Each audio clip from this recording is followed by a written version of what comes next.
Okay, so today we're going to be discussing the blueprint to go from broke to financial freedom, where all the details of which are included in this timeless classic called Think and Grow Rich by Napoleon Hill. The 5 principles that we'll discuss today have changed the lives of ordinary people over the last century, and if followed closely, do certainly have the potential to change your life too. So with that said, let's begin. The first principle is all about having the right money mindset. And in order to have the right money mindset, you also need to acknowledge that you are the captain of your own ship. Money mindset is certainly a complex topic where everybody kind of has their own unique views and perspective. But fundamentally, it's down to us as individuals to take control of those perspectives, shifting that kind of mindset from perhaps financial scarcity to one that more thinks in the way of financial abundance instead. But it's not quite as easy as just flicking a switch on our brain. I wish it kind of was, but it's certainly not. Because a lot of how we think about money today is actually as a result of our early childhood years. There was actually a study completed by the Money Advice Service, and it's commonly quoted in the Barclays advertisement, I'm sure many of you guys will have seen it by now, that we start to build up a relationship with money as early as 7 years of age. And to be fair, based on my own personal experience, I'd probably agree with that figure being quite accurate. And that environment can largely dictate how we all think about money. If I think about my own personal experience, well, I grew up in a single parent household. Money wasn't exactly in abundance, and because of that very much formed my views perhaps early on in childhood and in my early teenage years. And then I kind of had to have my own kind of mental shift as I became an adult. For some of you, the following statements will probably ring true, but you may have heard things like, we can't afford that, or money doesn't grow on trees, or we're just so broke. But as it says in the book, to accumulate riches in great abundance, we must become money conscious, until the desire for money drives us to create definitive plans for acquiring it. It's shifting that kind of mindset and internal dialogue which we all have with ourselves about money, and moving that dialogue away from kind of thinking in the terms of scarcity and moving into the mindset of more abundance. Because let's be honest, money and wealth is simply all around us. You only have to walk down a street to see rows of cars and houses and office buildings and businesses to just realize that there is wealth all around us, just in different shapes and forms. Because the reality is there's no shortage of asset value, especially when you think about it from like a countrywide perspective, let alone a world perspective. There is asset value in the trillions and trillions and trillions of pounds. But for me, it was just about shifting my mindset into thinking, well, how can I personally acquire a little bit more of that asset value? And in order to help shift my mindset on money, there are a few things which I went on to do. The first one is to read some books on financial education. I guess this one is obviously quite a good one to potentially start with. And for you guys watching this video, if you just comment below what your financial goals are for this year, or one of your financial goals perhaps, I'll send a completely free copy of this book straight out to you. The second one is to understand your beliefs now, because of course they may need changing and altering for your future financial success. The third one is to dream about retirement, or perhaps even just your dream life. What exactly would that lifestyle look like? How much would it cost to live? Because that will link into a little bit more about planning, which we're going to talk about in a little bit more detail in just a moment. And then the fourth one fundamentally is to just believe that financial success is possible. I do generally feel like the more content that I kind of consumed on all of this topic, the more my mindset shifted from perhaps more of a scarce money mindset to a mindset that was perhaps a little bit more of a positive money mindset. We'll hear about like having a positive mental attitude, and for me it was kind of making that transition to have like a positive money attitude instead. But the next step is how you kind of put that mindset, those dreams and ambitions into action. Chapter 2 is titled Desire. It's the starting point of all achievement. The book actually describes Henry Ford, who grew up uneducated and poor, but dreamed of a horseless carriage. He went to work with the tools he had without waiting for opportunity to favour him. And evidence of those desires and dreams coming true are now all around us with all of the Ford motor vehicles. I even drive a Ford Ranger myself, which is some 122 odd years after Henry Ford kind of took action on the desire that he had. Now, as a byproduct of Henry Ford's dream, the Ford Motor Company is now valued at $39.3 billion.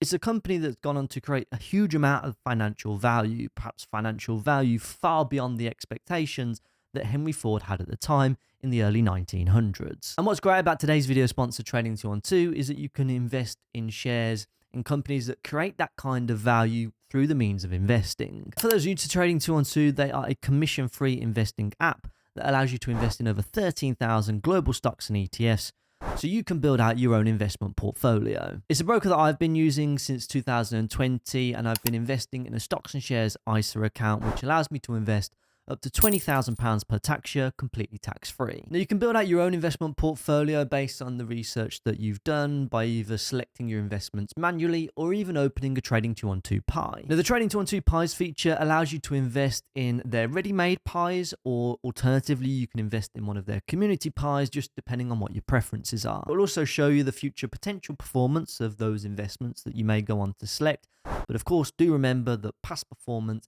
isn't necessarily indicative of future results, and when investing, your capital is at risk. Now, to help you get started, Trading 212 have kindly offered all of my subscribers one free fractional share valued up to £100 when you click on the link down in the description below, or alternatively, if you've opened an account in the past 10 days, if you open up the app and enter the promo code Mitch, you'll still be able to claim that one free fractional share valued up to £100.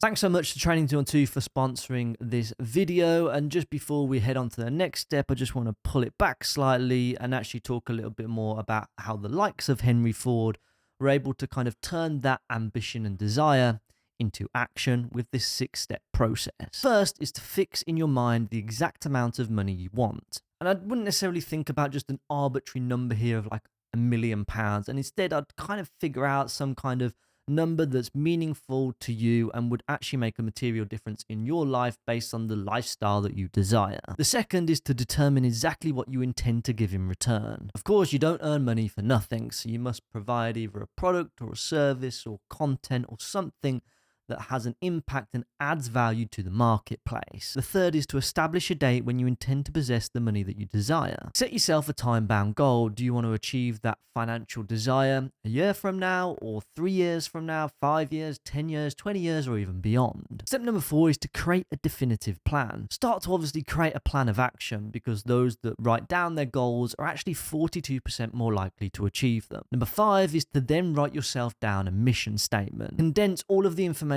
that you've just collated into one short, snappy mission statement. I mean, kind of to the extent that if I were to come up to you and say, you know, what do you do in your life right now? You should be able to just reel it off the tongue in 1 or 2 very short sentences. This is what will give you an underlying purpose. Step number 6 is to read your written statement every single day. So being able to write something like this down will certainly help to build your confidence over time.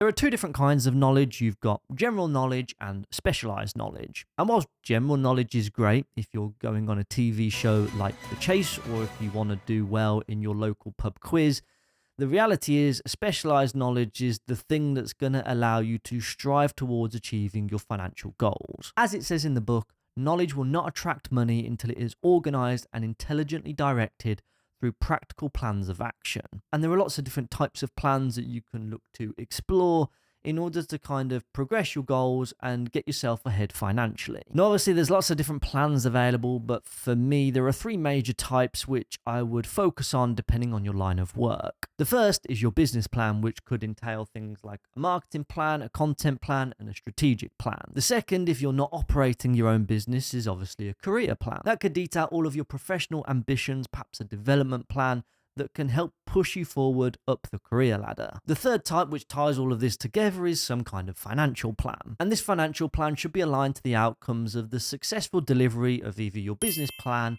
or your career plan. Because after all, this is where your income will likely be derived from, which will certainly dictate your financial future. But in order to help achieve those financial desires and ambitions, then that specialized knowledge is really important. An American study called The Demographics of Wealth actually highlights that there is a strong correlation between higher levels of education and an individual's income and overall net worth. But if I'm honest, just going to university certainly isn't everything and isn't the be-all and end-all which will define someone's future financial success. I went to university and got a business management degree, but if I'm being completely honest, I've used very little of that degree in any business I've ever worked in or ever created after I graduated. So the book does actually outline 5 of the ways that you can acquire that specialized knowledge, and they are as follows. Number 1 is your own experience. That's simply through your own lived life experiences, which is unique to absolutely everybody. We all walk this planet in different pairs of shoes, and because of that, the experiences that we've either learnt or been taught are different for absolutely all of us. But because of that, it's very likely that we can always learn something from somebody else. The second is education through cooperation with others. This is all about drawing upon the knowledge and information of others around you.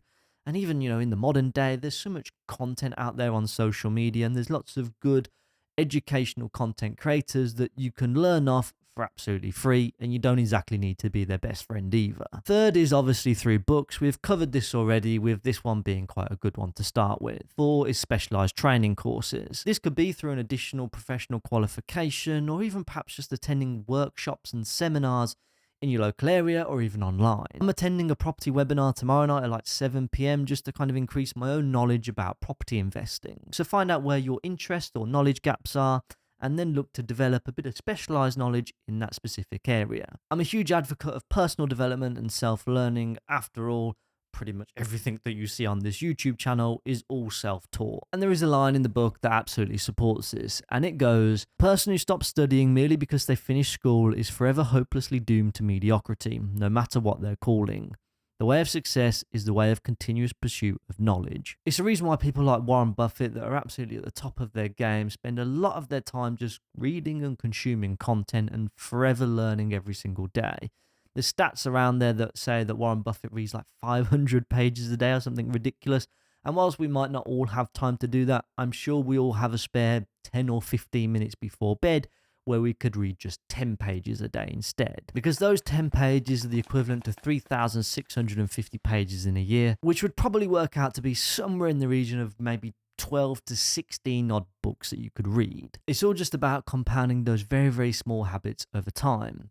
But obviously, we then need to be able to apply all of that newfound knowledge that we have. Because if we can use that knowledge to have a positive impact on others, the more money that we can be paid for it. Accurate analysis of over 25,000 men and women who had experienced failure disclosed the fact that lack of decision was near the head of the list of the 30 major causes of failure. Let's be honest, procrastination is the common enemy that all of us struggle to overcome. Just full transparency, I feel like in the past couple of months, I've certainly struggled with procrastination. I felt a little bit insecure. I felt a little bit of imposter syndrome, perhaps, as the channel and the business has grown. Because of that, I've really kind of noticed myself not working as hard, perhaps, as I have been before. And I guess that's because I've been kind of second guessing everything that I've been doing. Sometimes it can just be a case of analysis paralysis, and you get inside your own head and then you forever put things off and never get started. We all have our own reasons as to why procrastination can take its toll on us, but we kind of need to overcome it through quick decision making and instant execution. Nobody wants to be the person that says they're going to do X, Y, and Z and then just never goes on to achieve it. Remember that your word is your bond and your actions must back them up. And for me, to beat that procrastination, it was all about just building back up the momentum by just completing small tasks every single day and trying not to focus too much on the bigger picture. For me, I'm not thinking about any big financial plans, and instead I'm just simply focused on completing the to-do list every single day. I try and help myself achieve this by allocating time out in my diary to complete all of the major tasks I have at hand. Now, without that dedicated time in my diary, then no doubt I would probably get far less done. So use your diary to keep you accountable, take small steps in order to help build momentum, and I'm confident that you'll blast through that procrastination in no time at all. The final principle is persistence, which it says in the book is a state of mind, so it can be cultivated. But it all comes from much of which we've already captured in this video. The 7 key things being a definite purpose, desire, definiteness of plans, accurate knowledge, cooperation, willpower, and habit. Now, persistence is a really good trait to have because there's no such thing as an overnight success. I was running this channel for like 4 years before I was able to quit my job, just doing it on the evenings and on the weekends. And before that, I tried my hand at other things too, some of which failed and just others just didn't really become successful. The book gives the analogy of Thomas Edison, who dreamed of a lamp that could be operated by electricity. And despite more than 10,000 failures, he stood by that dream until he made it a physical reality. It's a case where if you get knocked down, you've got to get back up, and you have to do that over and over again until you kind of reach the goals that you have. Because I guess just in a way like Thomas Edison did, I had to kind of tweak and change my approach over time. I got better and improved and found solutions where I needed them, and that eventually allowed the channel to grow. And even now, my videos are miles off where I'd like them to be, but it's all about being on that journey of continuous improvement and continuous learning. And then over time, the financial results will hopefully come with that. And if you do plan on getting to financial freedom through the means of a side hustle or a business, whilst working a 9 to 5 job, well, I've recently made a video on that, which you can check out here. With that being said, I'll see you over in the next one.